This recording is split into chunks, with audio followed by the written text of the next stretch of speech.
ஒரு ஏழை விவசாயிக்கு தன் நிலத்தில் கிணறு தோண்ட பணம் தேவைப்பட்டது. அங்கு இருந்த 2 பேராசை பிடித்த பணக்காரர்கள் அவனுக்கு கிணறு தோண்டிக் கொடுத்தனர்.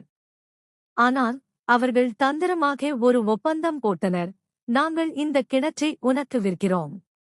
ஆனால் கிணற்றுக்குள் இருக்கும் தண்ணீர் எங்களுக்குத்தான் சொந்தம் என்று எழுதி விவசாயியிடம் கையெழுத்து வாங்கிக் கொண்டனர்.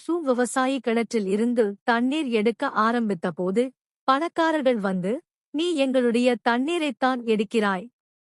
அதனால் தண்ணீரை பயன்படுத்த வாடகை கொடு என்று மிரட்டினர். ஏழை விவசாயி அதிர்ச்சியில் ஆழ்ந்து அரசர் கிருஷ்ணதேவராயரிடம் முறையிட்டான். அரசர் தெனாலிராமனை அழைத்து இந்தச் சிக்கலை தீர்க்கச் சொன்னார். தெனாலிராமன் அரசவையில் தீர்ப்பு வழங்கினார். பணக்காரர்களே, ஒப்பந்தப்படி கிணற்றுக்குள் இருக்கும் தண்ணீர் உங்களுக்கு சொந்தம் என்பது உண்மைதான். பணக்காரர்கள் மகிழ்ச்சியில் துள்ளி குதித்தனர். தெனாலிராமன் உடனே அவர்களை பார்த்து தொடர்ந்தார்.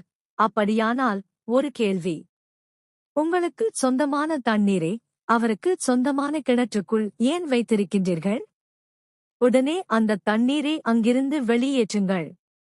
இல்லையெனில் அவருடைய கிணற்றுக்குள் உங்கள் தண்ணீரை சேமித்து வைத்திருப்பதற்காக நீங்கள் அவருக்கு வாடகை கொடுக்க வேண்டும். தண்ணீரை வெளியேற்றினால் கிணறு வறண்டு போகும். வாடகை கொடுத்தால் பெரும் செலவு ஆகும்.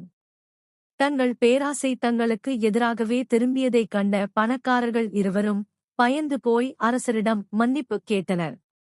அவர்கள் கிணறு மற்றும் தண்ணீர் உரிமை இரண்டையும் நிபந்தனையின்றி விவசாயிக்கு எழுதிக் கொடுத்துவிட்டு தப்பித்தனர். நீதி, அறிவும் சாமர்த்தியமும் பேராசையை எளிதில் வெல்லும்.